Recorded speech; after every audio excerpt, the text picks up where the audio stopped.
Thank you. So I just welcome everybody here this evening. You're more than welcome. I think I know most of the people in the room. Mark O'Brien, I'm chair of the Media History Collection Advisory Board.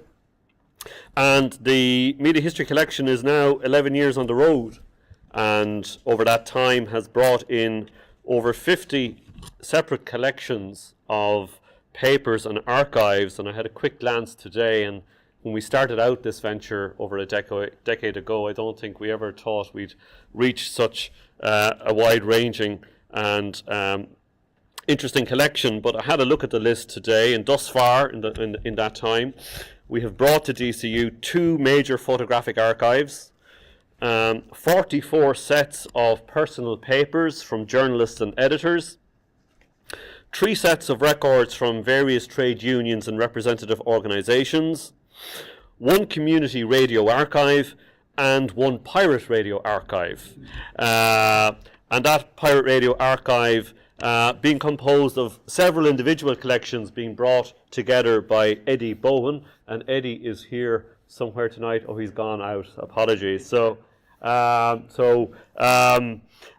you know, many people have said, you know, the pirate radio, the donation of the pirate radio archive was very much in the news earlier on this semester in September, October, and people were saying, wasn't it great that the DCU had brought such a great pirate radio archive together? But it's actually the work of Eddie. Eddie has been spending quite a number of years going around, building up his own collection, but also incorporating other people's collection into this Irish pirate radio archive.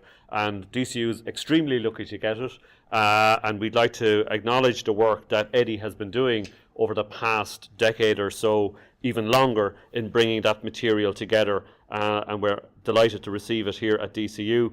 Should also mention Eddie's partners in crime, some of who are here tonight, Brian Green, who is, Eddie, we're talking about you. It's all good stuff, all good stuff.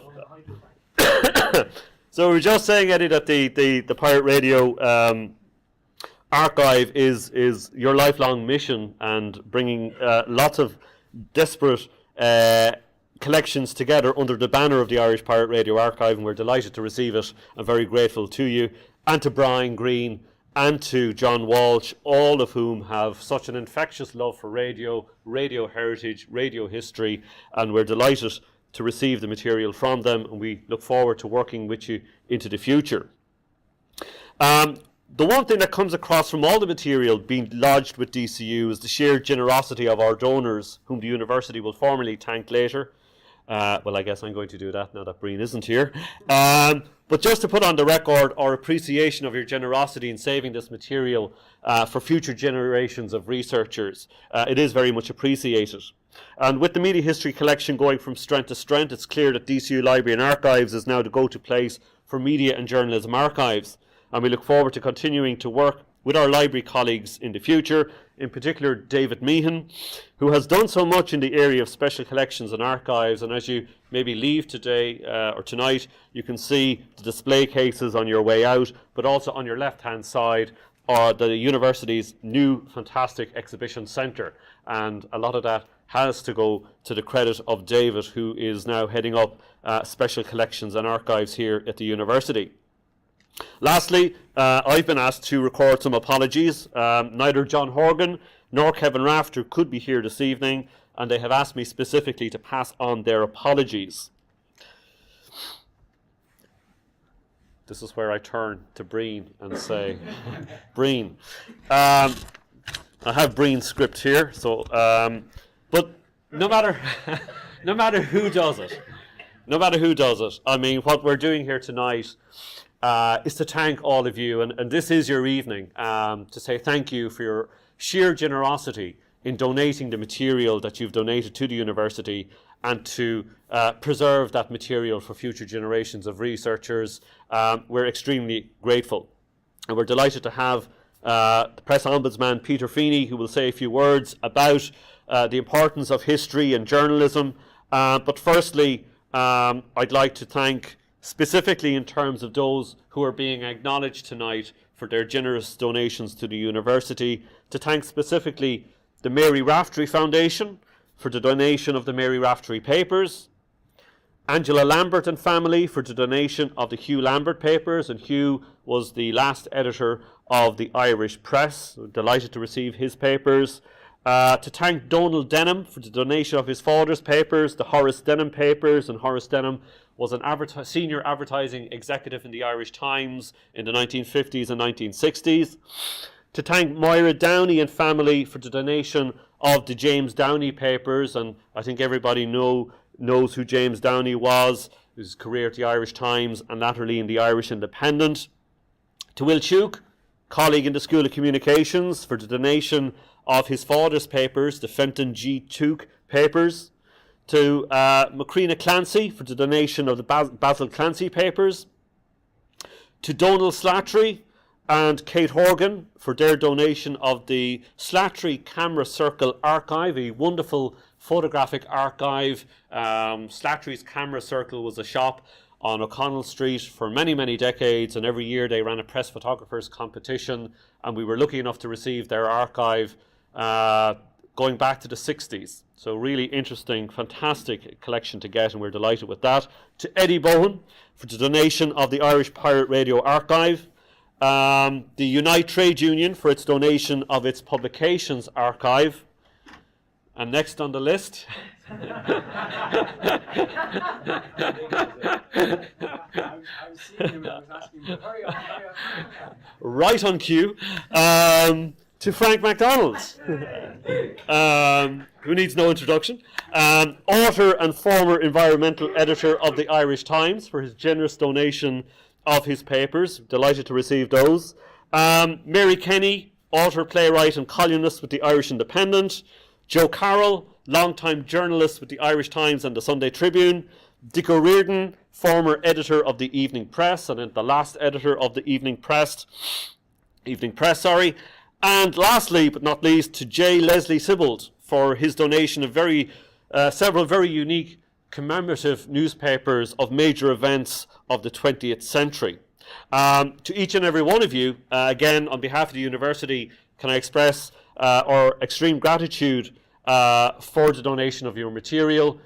We're delighted to receive it, and it will, of course, all the material will be of huge benefit to future generations of researchers. On that note, can I call on Peter to say a few words? So, Peter Feeney, Press Ombudsman.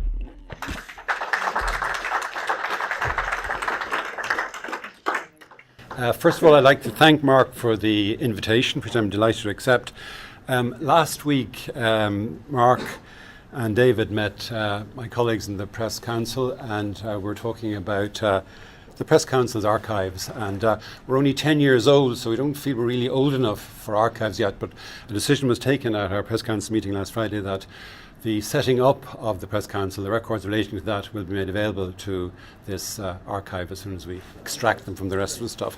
So we would hope we will be able to continue the valuable work done by the collection and donate in time all the records of the Press Council and Press Ombudsman's office to the collection here in DCU.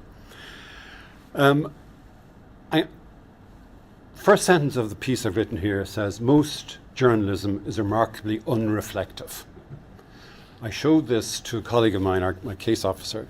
She said, oh, don't say that, Peter, it's too strong. But the truth is, it is unreflective. Most journalism is preoccupied with the deadline. And in the past, that deadline could be 8 o'clock this evening to get ready for a print to go out at 11 p.m, or if it's radio or television, it could be the 6 News or the 9 News. But increasingly, that deadline is almost instantaneous. And that is because of the 24-hour news circle. And most working journalists in the print industry today will say to you, actually, no, we work for online first and print second. And it is changing the nature of journalism in a way which needs to be analysed, recorded, and understood. The priority has become, for so much journalism today, meeting the deadline. And that allied with the fact that the amount of resources available for journalism today is less than it was before, are two major developments in what is happening in journalism, and these need to be understood.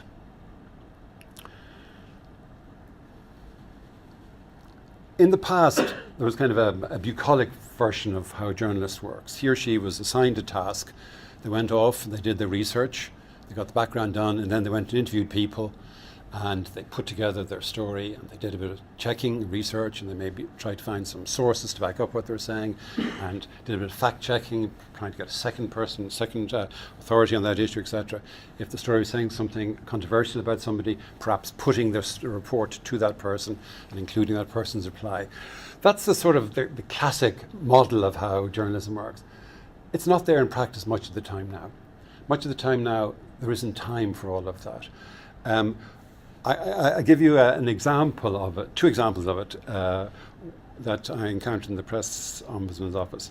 One was a complaint in a tabloid newspaper in Dublin about an interview with an African woman living in a housing estate in North Dublin. And in the interview, the article was published, she said that her children were racially abused. The local residents association was very upset about this because they said that they had a very positive program of integration, of welcoming new migrants in the community, the local GA club, the local boxing club. Felix, how are you? That kind of stuff. And they put in a complaint saying this reflected unfairly and badly on the community that this person lived in. So the complaint came in to us and we asked the newspaper to respond. What emerged was quite clear, and that is the journalist who wrote that story was told he couldn't leave his desk. And the entire story was based on one interview by telephone with the person who made the allegations about the local community, that he didn't have time to go out to check with the local guard, to check with the local teacher, to check with the local GA person. Was the story true or not? And it would appear that the story was substantially untrue, that in effect the woman making the allegations wanted to get transferred to a different house and thought this would help her campaign to get transferred, to say their children are being discriminated against.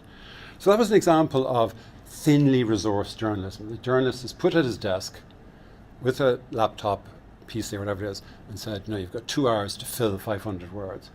And if you can't fit the story in 500 words, you don't meet that deadline, it's of no value to us. That's probably an extreme example, but it is sort of a depressing one. But another example of that I found was a complaint about a newspaper in Galway, where Galway Mayo Institute of Technology, there was an accusation of plagiarism against a student. And the college handled the accusation badly. An inquiry was set up to look into how the plagiarism accusations were handled by the college. And a newspaper in Galway ran a headline saying something along the lines of "President's emails deleted." And the inference of the article was that the president had deleted, it was a woman, her emails because of this inquiry into plagiarism. And they ran this story, and the only logical reading of it was that the president had done something wrong. She had deliberately deleted her emails to avoid something. And the president, who had retired from the college, put in a complaint. And what emerged was that the college had a policy that when a member of staff retired, her emails, or his or her emails, were deleted. But in this instance, the president's emails had been reconstituted from the master server, whatever it was. And so those making the inquiry into the plagiarism and how it was handled looked at the president's emails and said they're entirely irrelevant. This issue never crossed her desk. It was handled by somebody else, and she never had any involvement whatsoever. So they're entirely irrelevant.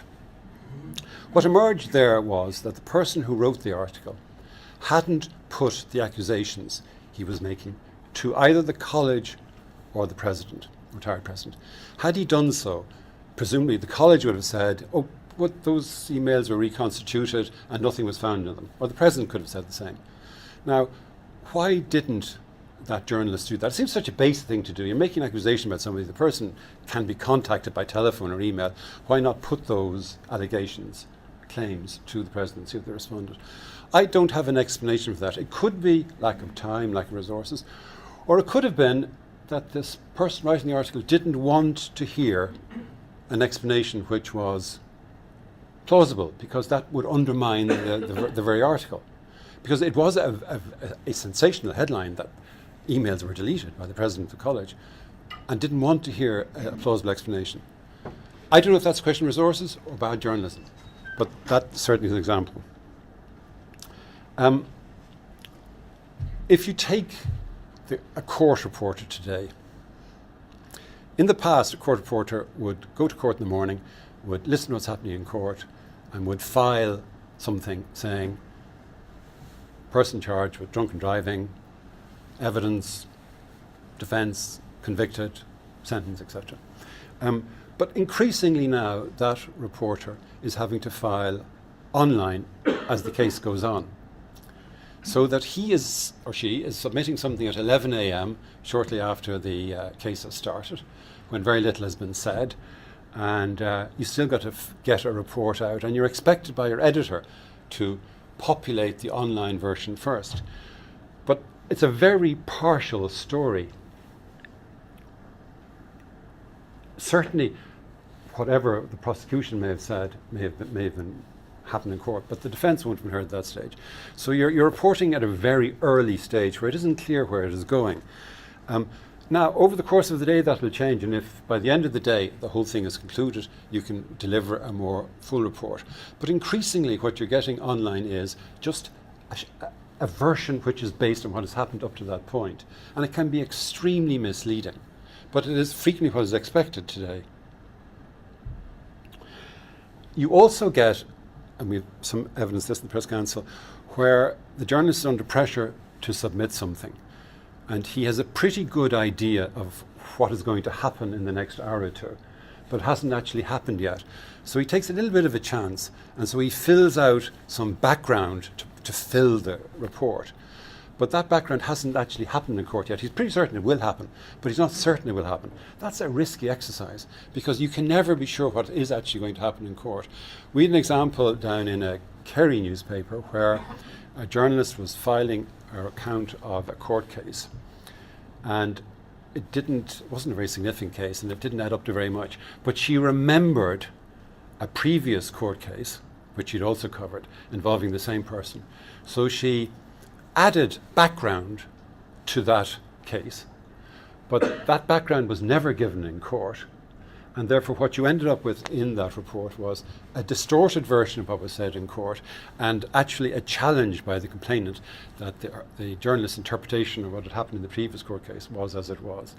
Another example, which I just mentioned beforehand to some people, is if you are convicted in court, and it's in the local newspaper. The newspaper is absolutely entitled to report that, and indeed should report it. But then you appeal your conviction, and 6 months or a year later, you're back up in court, and the conviction is overturned. We are increasingly getting examples of people complaining to us saying, the local newspaper reported my conviction last March, now in November, the conviction has been overturned, it wasn't reported. Isn't that unfair? And the editor will say, with some justification, we didn't know about the appeal. We have one person to cover the courts. He or she was on another court case on the day of the appeal. We reported accurately what happened back in March, but we weren't present when what happened in November, and therefore we didn't report it. That is not a breach of the code of practice of the Press Council. It's not a breach of any requirements for print journal, for court reporting. I think most editors would feel a moral sense that if that is the case, then in the next edition they should say John Smith's conviction was overturned. But now you have a dilemma, and that is you have John Smith's claim that his conviction was overturned. You didn't have your person in court to hear the conviction being overturned. Do you take this guy's word that it was overturned? Was it overturned on technicality? What happened? You don't have a person there. So you're going to have to actually assign somebody to go and check if that claim is accurate. If you don't have the resources to do that, you just won't report it. So you're getting a more partial view of the overall case, I think. Another aspect of journalism that interests me, and that is it's not a very reflective exercise because you are working on individual stories to very specific deadlines. And very few journalists have the ability or the time to say, stand back a little bit and say, what is the cumulative effect of what we're doing? Is it possible that not my individual report or even some half dozen reports, but the cumulative effect of what we're reporting has an impact that is entirely unforeseen to us?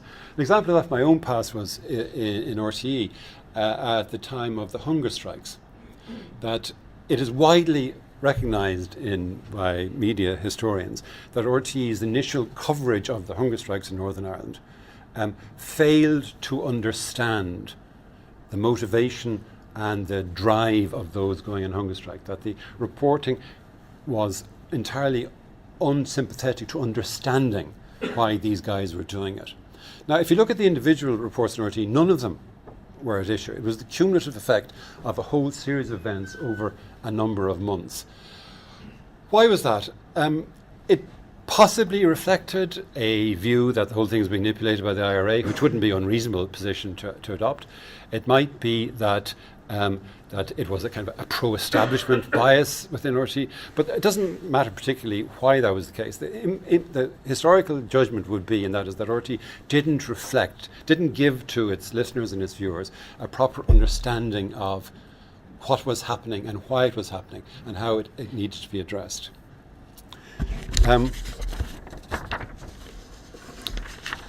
So another example of which is with us as we speak is the whole reporting of Brexit and the backstop. Today in the Irish Independent there's an article by Dan O'Brien, and it's a provocative article. It says the backstop isn't good for Ireland. If we stick with the backstop, if the government sticks with the backstop, what will happen will be there will be a disastrous Brexit and Ireland will suffer more than anybody else. And it made me think that is where there is a consensus, largely a consensus, and there is largely consensus in the Irish media, in the Irish public at the moment that, Brexit is a bad thing, the Brits are silly to do it, that the DUP are Luddites, etc. You need people to challenge that consensus. You need people, whether you agree with them or disagree with them, you need to analyse, to examine, to question your own position on this. And yet if you look at the mainstream commentary on Brexit at the moment, I would say it would be 95% consensus on it, that the Brits are silly, we're taking pleasure in the Brits being silly, and only about 5% actually looking at what will the consequences be if there's a hard Brexit. What will the consequences be if the prevailing anti-European mood in Britain leads to a WTO type arrangement, the awful impact that may have on Irish agriculture.